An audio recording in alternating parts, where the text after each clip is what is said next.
Friends and students, sagacious academy के YouTube channel पर आपका स्वागत है।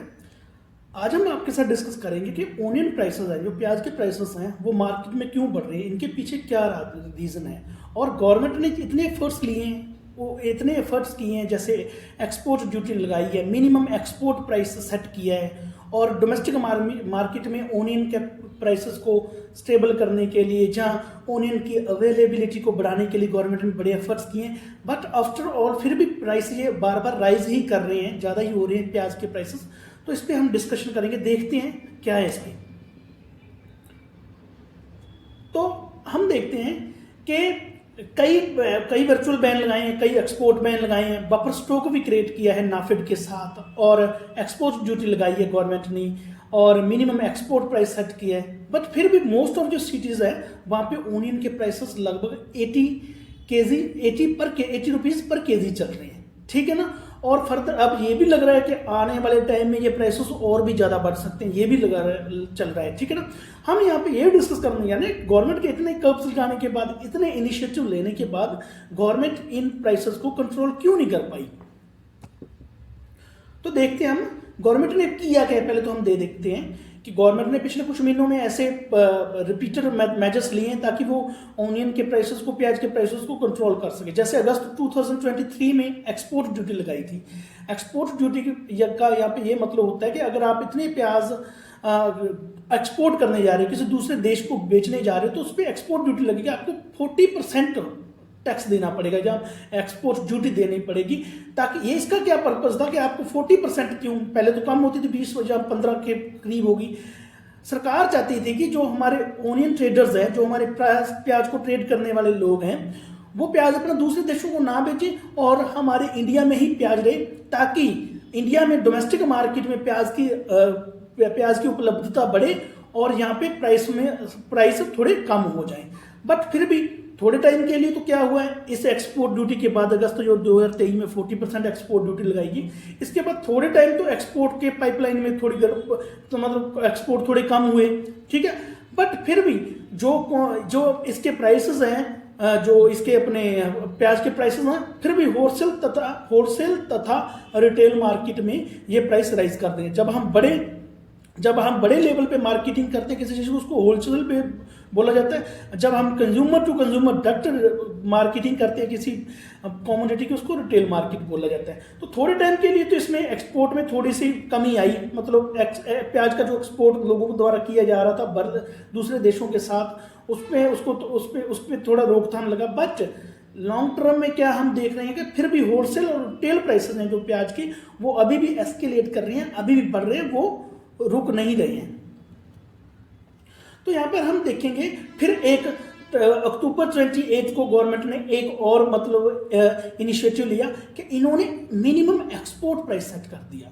मिनिमम एक्सपोर्ट प्राइस क्या होता है यहाँ पे, कि आपको कम से कम इस प्राइस पे जो भी आपको वस्तु, जैसे आपको प्याज बेचना है, तो उसमें मिनिमम एक्सपोर्ट प्राइस तो लगेगा ही। तो यहाँ पे सरकार ने कितना किया सेट, यहाँ पे सरकार ने $800 पर टन सेट कर दिया कि आपको $800 पर टन मिनिमम एक्सपोर्ट प्राइस रखना है if you want to export onions to other countries. But यहाँ पे हम देखेंगे, अगर हम इसको इंडियन टर्म्स में देखें तो ये 67 पर केजी ओनियन का प्राइस बन जाता है अगर एक्सपोर्ट करना है।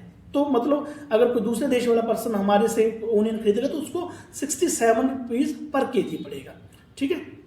अब इससे क्या हुआ, जब मिनिमम एक्सपोर्ट प्राइस $800 पर टन जब सरकार ने लगाया, तो उसमें क्या हुआ, जो हमारे पड़ोसी देश बांग्लादेश को जो ओनियन जा रहा था, उसके पोर्शन में थोड़ा मतलब जितना उनको प्याज जाना वो कम गया, उससे मतलब उनको जो एक्सपोर्ट किया जा रहा था उसमें थोड़ा कमी आ गई, ठीक है। फिर उसके बाद गवर्नमेंट ने क्या किया, जो नाफेड होती है, जैसे national cooperative agriculture marketing federation और नेशनल कोऑपरेटिव कंज्यूमर फेडरेशन, इनको बोला कि आप 5 लाख टन का स्टॉक रखो, 5 लाख टन का ओनियन का स्टॉक रखो, ताकि हम डोमेस्टिक मार्केट में ये अपना जो ये ओनियन की अवेलेबिलिटी है, उपलब्धता है, इसको बढ़ा सकें। बट इतने एफर्ट करने के बाद भी फिर भी जो प्राइस राइज है ओनियन का, वो रुक नहीं रहा है। तो इसके पीछे क्या कारण रहे हैं, ये हम डिस्कस करते हैं। हम यहाँ पे देखते हैं कि हो ये लासल गांव है, ये महाराष्ट्र की एक मंडी है, एक शहर है लासल गांव, जो प्याज की मंडी के लिए जाना जाता है, जो बहुत बड़ी देश की प्याज की एक मंडी है लासल गांव। क्योंकि महाराष्ट्र में प्याज ज़्यादा होता है, तो यहाँ पे हमने इसका ये एग्जाम्पल यहाँ पे इसका दिया गया है। थोड़ा बहुत लासल गांव की जो मंडी थी उसमें वहाँ पे थोड़ा बहुत इतने एफर्ट, जो मिनिमम सपोर्ट प्राइस सरकार ने लगाया, जो जहाँ एक्सपोर्ट ड्यूटी लगाई, जहाँ नाफेड वगैरह को बोला कि आप 5 लाख टन ओनियन आप स्टोर करके रखो ताकि हम प्याज की अवेलेबिलिटी को बढ़ा सकें, तो इससे थोड़ा लासल गांव की जो मंडी थी प्याज की उस पर थोड़ा असर पड़ा। बट फिर भी उसका क्या असर पड़ा ये देखते हैं। जैसे कि अक्टूबर 28 को, ठीक है, पर क्विंटल प्याज का रेट था 4800 पर क्विंटल था, ठीक है, 4800 पर क्विंटल बिक रहा था प्याज 28 अक्टूबर को। बट अब हम आगे क्या देखते हैं कि जो 3 नवंबर को जो प्राइस है, ये 3 नवंबर को प्राइस हो गया 3650 रुपी, 3650 रुपी पर क्विंटल हो गया। तो थोड़ा फर्क पड़ा। गवर्नमेंट ने जितने इनिशिएटिव लिए सभी बेकार नहीं गए। लासल गांव की जो प्याज की मंडी, वहां पे प्याज थोड़ा कम हुआ, 4800 से 3750 हो गया। बट फिर भी अगर हम रिटेल साइड पे देखें, अगर हम इंडिविजुअल जब नंबर के साथ हम इसकी करते हैं लोकल लेवल पे देखें, तो इसका प्राइस है वो चाहे होलसेल हो चाहे वो जो रिटेल प्राइस है वो आप फिर 70 रुपी टू 80 रुपी पर केजी चल रहा है। तो हम यहाँ पे देख सकते हैं कि गवर्नमेंट ने जितने ऑफर्स लिए हैं, जितने गवर्नमेंट ने कर्व्स लिए, they have been all in vain. But यहाँ पे हम देखते हैं कि ओनियन के प्राइसेस अभी भी एस्केलेट कर रहे हैं। मेजर सिटी में, मेजर मेट्रो सिटीज की बात करें तो इनका प्राइस चल रहा है 70 kg टू 80 kg पर 70 टू 80 kg पर मतलब पर केजी ओनियन चल रहा है इसका रेट। ठीक है, जहाँ पे हम देखते हैं कि क्या हुआ है, ऐसा क्या होगा कि इसके ओनियन प्राइसेस मतलब बढ़ नहीं पाए, ओनियन के प्राइसेस कम नहीं हो रहे हैं। हम देखेंगे कि ऐसा क्या हुआ। जैसे तो हम देखते हैं जो मानसून था, मानसून इस बार बहुत लेट था, ठीक है, मानसून के लेट अराइवल ने एक्सटेंसिव डैमेज दिया हार्वेस्टेड क्रॉप को। जो मानसून पहले थोड़ा जल्दी होना था वो लेट 2023 के वो मार्च में ही आया वो। और वो जो जैसे महाराष्ट्र के जो फार्मर हैं वो जो अपना रबी ओनियन होता है, पहले तो आपको रबी और खरीफ का पता, रबी और खरीफ फसल का पता होना चाहिए। खरीफ फसल वो होती है जो मई जून में बीजी जाती है, और रबी वो होती है जो नवंबर और अक्टूबर में बेची जाती है, ठीक है, बीजी जाती है, ठीक है। आपको इसका डिफरेंस पता होना जरूरी है, ठीक है। जैसे महाराष्ट्र के किसानों ने अपना रबी ओनियन कब बीजा, दिसंबर जनवरी में उन्होंने बीजा, ठीक है। ये हम बात कर रहे हैं दिसंबर जनवरी 2023 की, 2022-23 वाले दिसंबर जनवरी की। और उन्होंने काटना कब था? उन्होंने काटना था मार्च 2023 के बाद में। बट मैंने जैसे आपको पहले बताया कि मानसून थोड़ा डिले कर गया, मानसून लेट हो गया थोड़ा। तो मानसून जिसने पहले आना था वो मार्च एंड में आया। तो इससे क्या हुआ, जो उन्होंने रबी ओनियन बीजा हुआ था, जो रबी सीजन में उन्होंने ओनियन बीजा हुआ था, उसको उन्होंने मार्च में काटना था। बट अब मानसून भी मार्च के बीच में ही आ गया। तो जो मार्च के बाद रबी क्रॉप इन्होंने काटनी थी ओनियन की, उस पर बुरा असर पड़ा, ठीक है। और उस पर बुरा असर पड़ा, इससे क्या हुआ, वो जो ओनियन था वो डैमेज हो गया। डैमेज होने से उतनी प्रोडक्शन नहीं हो पाई जितनी चाहिए थी। और ये जो ओनियन होता है, ये जो इसमें मॉइस्चर कम होता है, जो मार्च वाला ओनियन होता है इसमें मॉइस्चर कम होता है और इसको आसानी से स्टोर भी किया जा सकता है। तो इस कारण अनसीजनल रेन होने से जो रबी क्रॉप थी, महाराष्ट्र के जो किसानों की ओनियन की क्रॉप थी, वो मार्च के एंड तक उस पर भारी नुकसान हुआ और वो उतने प्राइसेस पे उसको बेच नहीं पाए, क्योंकि क्रॉप उनकी डैमेज हो चुकी थी। उतने प्राइस पे वो बेच नहीं पाए जितने वो बेचना चाहते थे। पर फिर भी जितना आ सका मार्केट में वो अभी तक चल रहा है। अब आगे देखते हैं फिर ट्रेड एस्टीमेट क्या कहते हैं कि जो उस टाइम जो मार्च के 2023 के टाइम तक तो लगभग 60% वो ओनियन था वो डैमेज हो चुका था, ठीक है।